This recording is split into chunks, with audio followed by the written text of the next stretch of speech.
கடாய் ஒன்று எடுத்துக்கிட்டேன். அந்த கடாயில் வந்து தண்ணி சேர்த்து தண்ணி நல்லா கொதிக்க வச்சுக்கிட்டேன். இப்போ தண்ணி நல்லா கொதிச்சு வருமே, ஒரு ப்ரொக்கோலி இருக்குது பார்த்திங்களா, அந்த ப்ரொக்கோலி வந்து இந்த தண்ணியில் நான் சேர்த்துக்கிறேன்.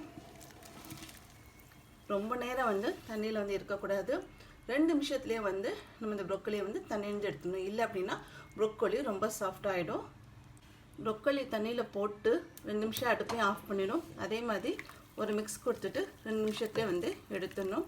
2 நிமிஷம் ஆயிடுச்சு. இப்போ உடனே வந்து இதை தண்ணி இல்லாமல் ஃபஸ்ட்டு வடிகட்டி எடுத்துக்கிறேன். தண்ணி இல்லாமல் இந்த மாதிரி நான் வந்து வடிகட்டி எடுத்துகிட்டு தண்ணியாக வச்சுக்கிறேன்.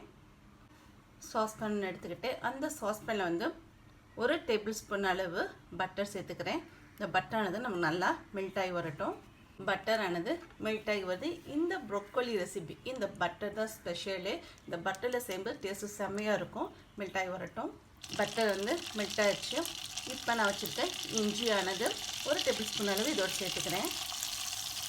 இஞ்சி சேர்த்த கையடியே 1 டேபிள் ஸ்பூன் அளவு பூண்டும் இதோடு நான் சேர்த்துக்கிறேன்.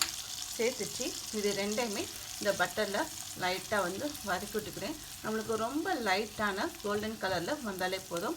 அதில் ஃபஸ்ட்டு இந்த இஞ்சியும் பூண்டையும் நான் வதக்கி எடுத்துக்கிறேன். லைட்டான கோல்டன் கலரில் வரமே நம்ம வச்சுருக்க வரமிளகாய் சின்னதாக கட் பண்ணது அதை இதோடு சேர்த்துட்டு 2 செகண்ட் மட்டுமே இந்த பட்டரில் வந்து வதக்கி விட்டுக்கிறேன்.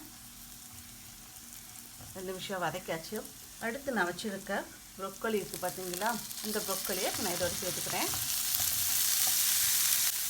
ப்ரொக்கோலிக்கு தேவையான அளவு உப்பு வந்து சேர்த்துக்கிறேன். இந்த ப்ரொக்கோலிக்கு உப்பு கொஞ்சம் சேர்த்தாலே போதும், நிறைய சேர்க்க வேண்டாம்.